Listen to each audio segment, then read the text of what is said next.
Tubakira program ebyamagara ndicho butunji charity kandi abarukutusiyo program eji nabakazire health products ebyo kunywa byabe birungi munonga ebirukushemeza amagara gitu ando kucungire ndwara ezitari zimwe na zimwe abakuturetera ha mikoro na nahandi we really thank you very much nibishangwa umaduka gono mwihanga kandi akasente nakaringanira bw'inshaho zitu basa kunywa bikunywa ebyabakazire omwabazi yogo program eji ebyamagara twareta ekwatena na indwara ya shukari genzere netuhinga homusiri haza tuine kujetegereza kutuine kukwata okugira ngo tugikiza amani okubasa kusigaza amagara marungi omwabazi yo kutwata isa Dr. Mugisha Emmanuel okurga habyamaka holistic medcare aho murembo rwambarira ruguto rwakakoba ngaho opposite na Global High School ngwene akwatena na endwara ya shukari ntwenda kureba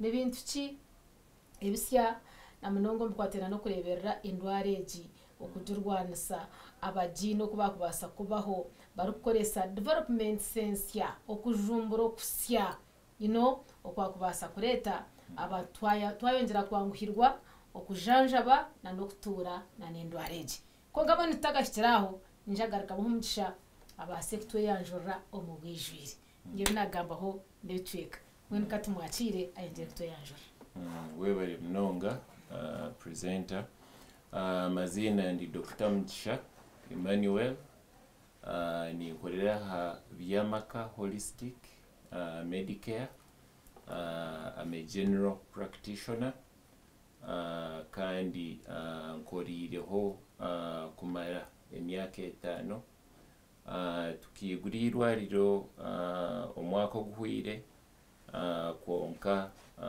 nitureba abarwire abendwara nyingi ezitari zimwe na zimwe yes na munonga hati tujana n'endwara ya shukari yes hazi nyenda tureba ha development sense ya ezibireho ez'abasayansi abatiremo akire kabo bakacondoza bakagira kugira ngo embera yo muntu arwire shukari ayongere kwanguhirwa okutunga treatments na nebindi mbwene bose takagire hari munonga tugamba shukari tumanyisa ngo mbere ubwo muntu habaho ki ndende kureba okutreatinga because development sense ya mutantire kujumbura yes okay ati twagambe kigambo shukari abantu nibakira kuteka ngo diabetes basically ninjanguriya no rinyangore de no ruju exactly konka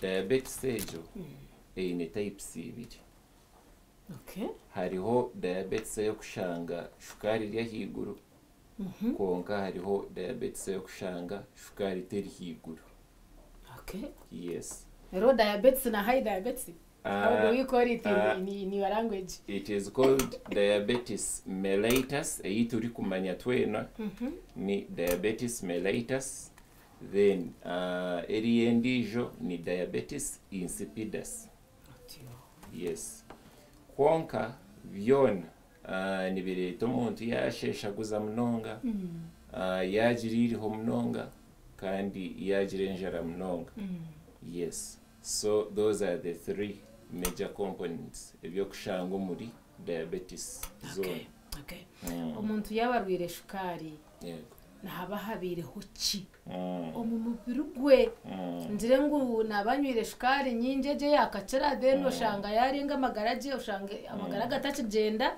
what happens then tubone kuza development says okay bari mnonga so twareba shukari turi kumanya munonga nka diabetes mellitus ntuba twine hormone turi kweta insulin eri kukorebwa pancreas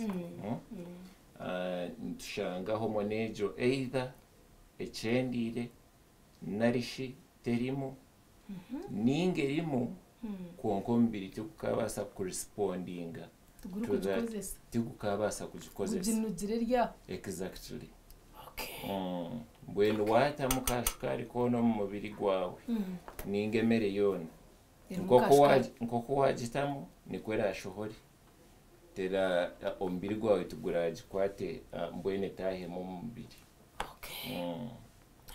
Yego. Mbwene nantakwenda ngutse kwetorora kuko ubundi shikari turi tujigambaho. Hata nanishaba ngutugende kimwe direct. Yes. Ahazeze mu ayita new developments. Yes. Kuzeze new zamara umwaka, zamara emyaka 3, then zone ziha, then obuzere ziha zatuyamba zita okubasa kutreatinga diabetes. Okay. So new developments mainly to rebiraha mibazi changes in treatment. Embazi itwabe ntukoresa emyaka 10-20 enyuma ebye biro titukajigenderaho munonga. Okuboshanga omuntu ari kumira nk'obujuma bubiri bushatu omurundi gumu. Konka atiya nituba twine combination y'akajuma kamwe omuntu ari kubasa kukamira. That is something new. Ebyo kutaye kimwe bibiri bishatu hati notayo kamwe oba waba free. Notayo kamwe oba waba fine. Ekindi kya kabiri tukaba twine insulin yo kushanga omuntu naye chumita emirundi 3. Buri yabataka buri izoba. Buri yabatakarire cyo kurya ayechumite. Konka hatiya before breakfast, before lunch and before supper. Yes. Hatiya ejo insulin kabe egumire ku storinga. Tugambira abantu ngo bine ku storinga nko mu fridge temperatures when ziri cold. Konka n'abantu banga abakozi basaza fridge ne bache muno. Kandi ubwo naje basa amashanyarazi garagaho ubwo nimba kine bigambo. Exactly. So niko kureta akakunyi no munshaho tikapeni konka ni insulin actually. This Hato is guno mubazi. Guno mubazi. Otiro munshaho biciri. Konka kino kabasa kumanya guno mubazi. Ni ntambura nako tigukwetaga fridge. Nagwiguraho batiya nyowe nkalodinga dozi yanje nkajetera. Ejo neba yankorera izoba lyona. Tinda garuke kwetera nimba nahe. Buriya tukatere mirundi 3. Ego. Pakarire ka breakfast cha mushana chachiro. Konka hati ni nyimuka nko mukasheshe nyetera. Ebyasigara mbye sasa. No etera nyechiro. It must be at night. It must be at night. Okay. Yes. So this type of insulin no etera nyechiro oba waheza. Nyechiro shazinga hi doctor wo kuba noreba ati nkeje mbaze mu magira ko wagumira sha 8 after 6 hours ben go wamera ogundi mbwene ubona kubanyinza kubyama shanka mukaga nyetera naye ndashaha 2 ni nyetera ninga there is specific time yine kwa no gwetera oyinde ku making sure ngo shahezi wagweteramo zaba constant meaning wano ya cyakiro shayishatu burizo abarizo uwayetera ubwo mbazi utakarire nani ngendera kurya nirwo nagwetera exactly like 30 minutes before by immediately ne sana najitaha meza nyetera kakatu dene ntandikendi 30 minutes before rero ubone kuri ibyo kuri bya rero ekutware the whole day, the whole of the next day, the whole night and the next day shayi shatwe zindi ngarukente ogaruko yetera kakabazi. Wow. Kandi wachekinga shukari yawe it will be fine, it will be in the normal range. Obunaguma ninkoresa constantly. Yes. Teguzagara konteganisa. Yes. Okay, tujya new development. So eziriyo mu treatinga endwara eya shukari. Yes. Okwetere mirundi 3 hata namugo mugasho. Aha. Okay. Lero endijo new development ni tests tukubasa gukora. Kare tukaba tukwezeje kucumita ahangaro rero oteka ka strip oyaka shagama omanya ushukari eyo njire ninga icyendi ngeri nomo konkati ya nitubasa gukora test eri kubasa kumanya shukari yawe birerieta for 3 months before eitwaita HbA1c. So we can know how your sugar control has been for the past 3 months. Hachamwe mwihakashagama aha ubwo mukamucebere yejesha hejejejo. Okay. Akakashagama naka ejesha hejejo. So hatakija HbA1c. HbA1c. Yes.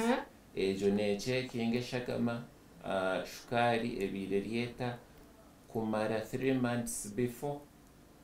So okakasa tugayo good ni shukari riyare yamuhindire ho musiri. Exactly. Wow.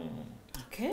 Rero ekyakashatu twagira na test endije itwaita C-peptide. Hati ya C-peptide neza kutuyamba kumanya ogwo murwire yana itaga embazi yokumira, yana itaga ekikato ninga yana itaga byombi. Linda. Ejo C-peptide. Yes.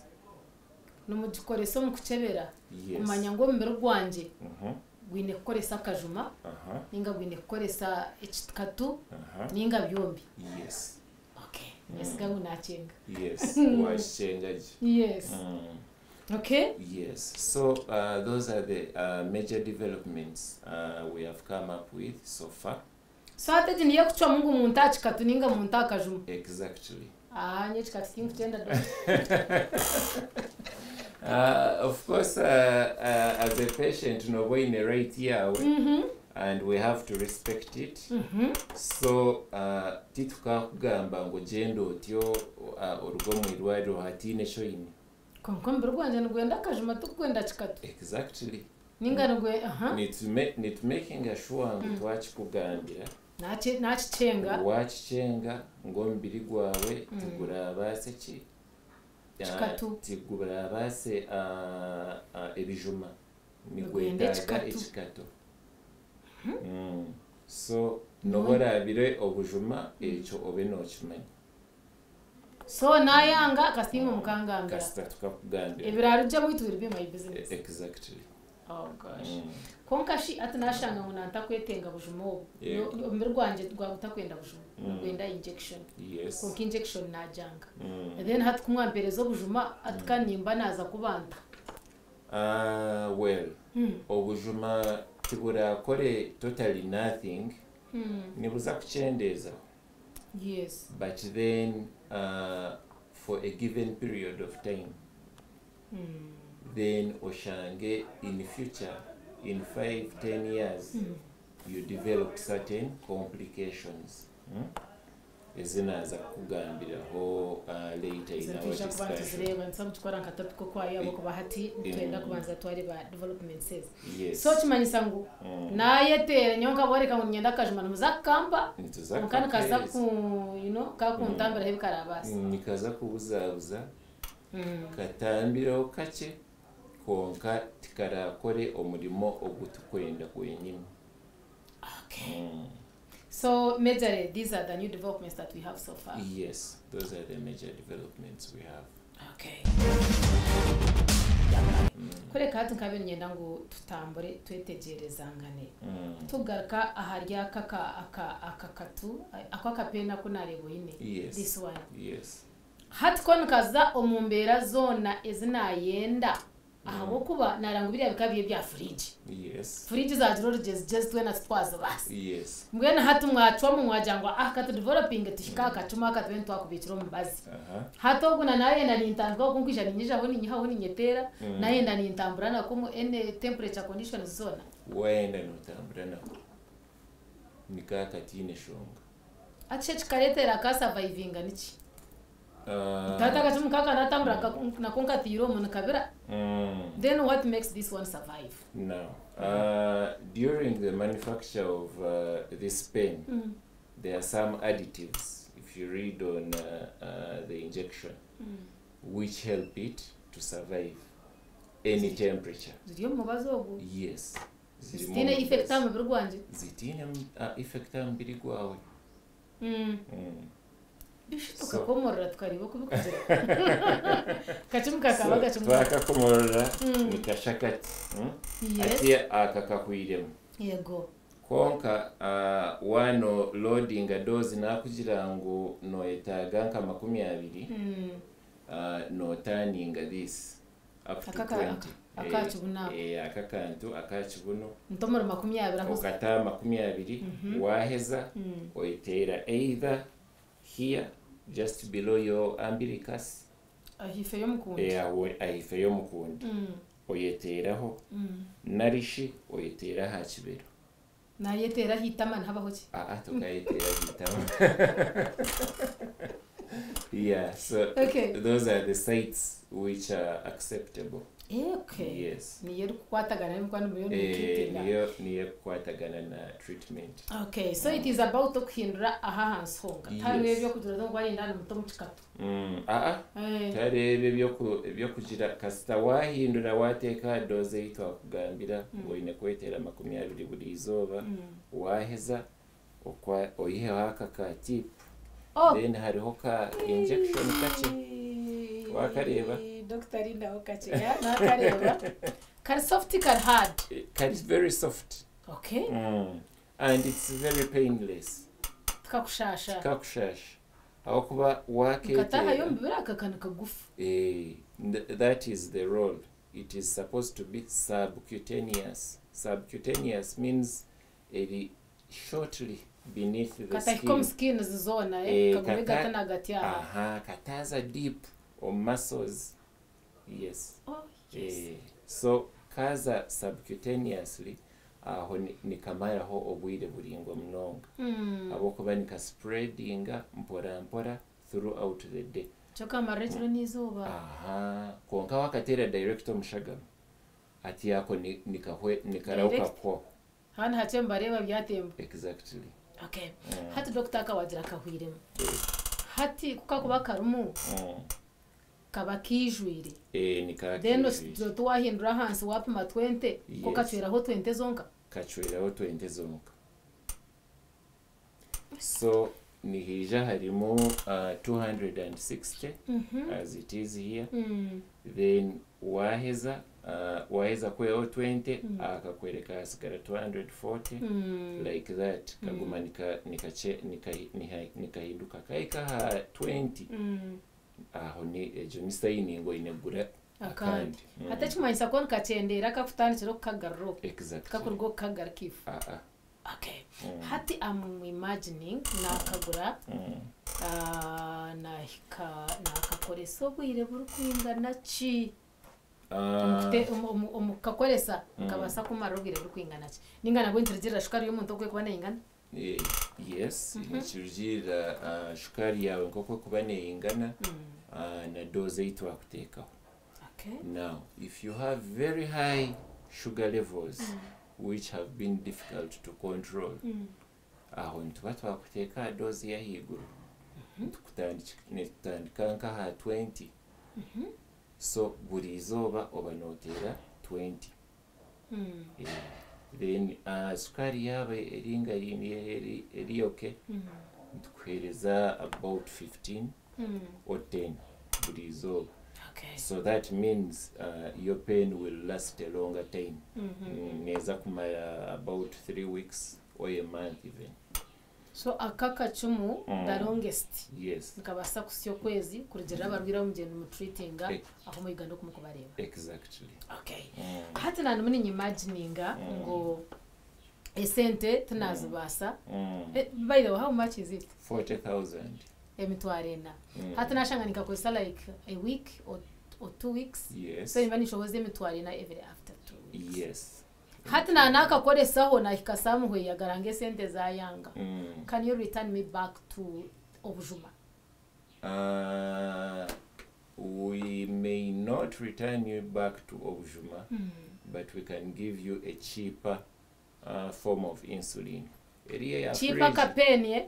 Yeah. Pen like but cheap. Not pen like. The other insulin ina kugambire ya fridge. Eri yitwa nstere mirundi eshatu mu izoba.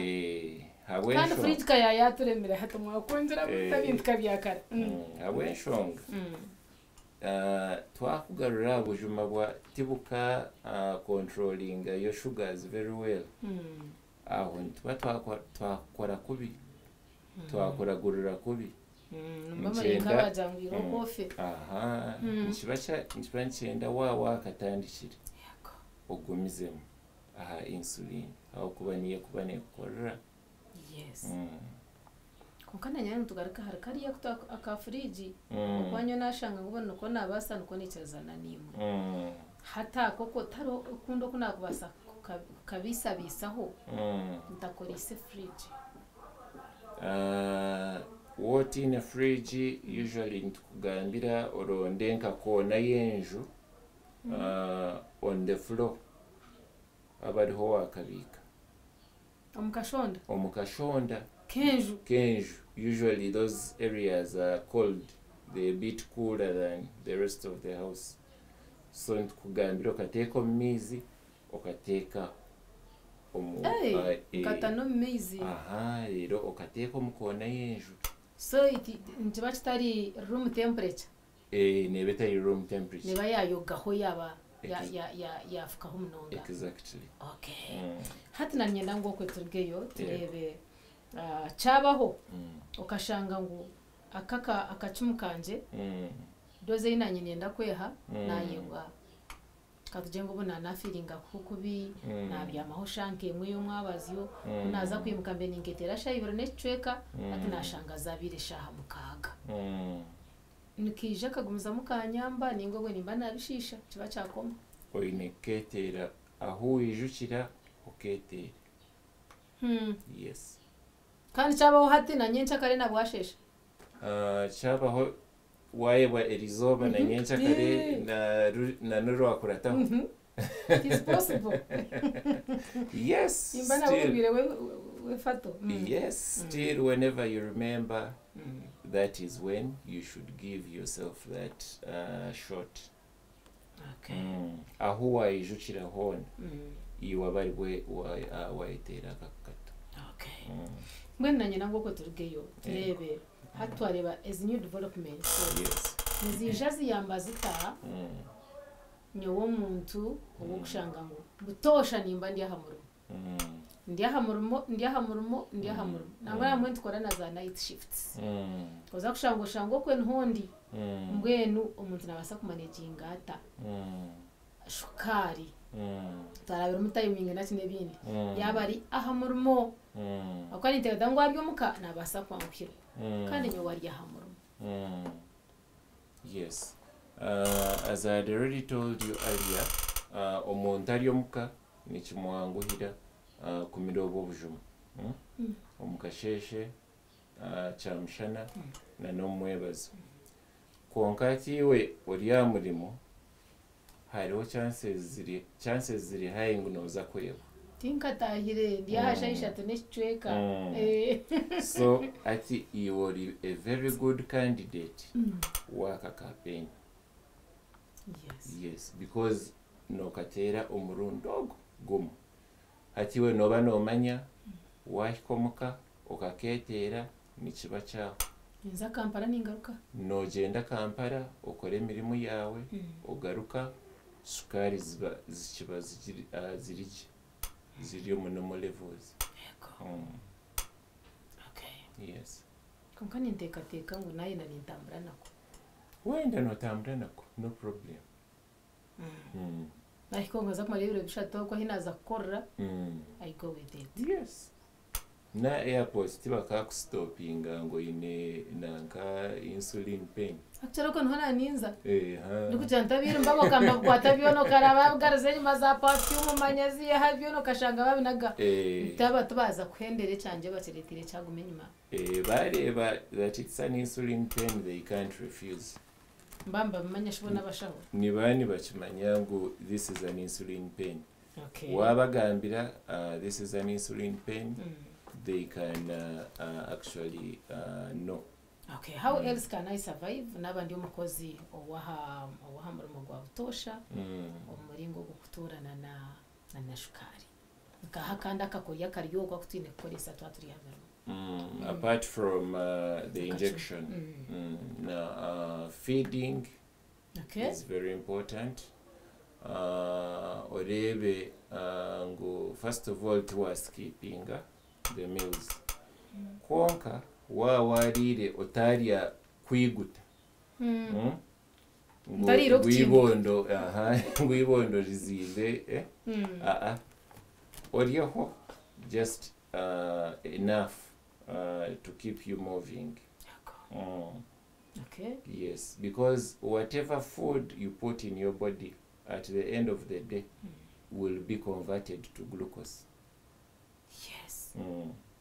Because that is the form in which the body utilizes energy. So hati nimba nyine mu insulin iriya inayetera. Yes. Ngaruka nona na ibyo mbyo kurya nayo ngaruka ndirye. Yes. Nikiba cyaba too much. So ndiye kace kugira ngo iriya ntakajishisha. Oriye kache then your sugars will be well controlled kandi no muri mugwa ukoreje. Okay. Konko process aho ni ntezwa kurya ibyo kurya ibintu mushukari naci yabo kugira ngo akaka katuna ketera ninketera konka nabiriye byo kurya byinako kashukari nabibyegendesereza. Hatiya ibyo kurya ebiri musukari tubire kugambira abantu ngo babyegendesereze konka twija twareba hati nko muntu ari ngakabuyanda ninga isingiro berize muhogo yonka niya ine yonka aija fenjara ahabwa nanka ebyo kurya ebitumugambire ngo atarya. Exactly. Titukabasa kumugambira. So nimbasa kutitwa shukari konkani twenja. So nitumugambira wabitungire. Watungire ezo greens ezitwakugambira ngori oziri. Tikwe. It's okay. Watungire ihuri editwakugambira oriri. Konka tikikamanisango hati hariho muhogo bakanzirira kurya muhogo sotinda agiri inga ndiyo ejengo oriyaho kugira ngo beho ako karinganire. Yes. Ekikuru no kureba ngo wayitera ombazi gwawe ngo kutwakuhereza wamira akajuma kawe ngo kutwakakuhereza ibyasigara mbiza kwetereza mbona. Okay. Babari mnonga iwo wagumani twabwa program eji eyebyamagara nuko twahendera tu program eji twantureba ebisya ebivumbwirweho ebyakwasa kubanye bitwanguhizo mu mbera iyo kubasa kutura na ndwara eya shukari akubezi n'endwara zitagarwa nyuma kugira ngo wagikira n'endwara yo kutura nayo konka stiro katura magara marungi bwena basayansa baragayo batera henteka tekezi okugira ngo twabasa kutura amagara agarukwesimisa. Twatwine Dr. Mugisha Emmanuel ukorga byamaka holistic medicare ahaka ko barodo murembo rwambarira aho opposite na Global High School. Bitu tubendeza ukuraraje tubendeza kucebeza ndwara tubendeza kuziraguriza mukama ari umuhezi witu nabantu tuncarito muhereza imbendeza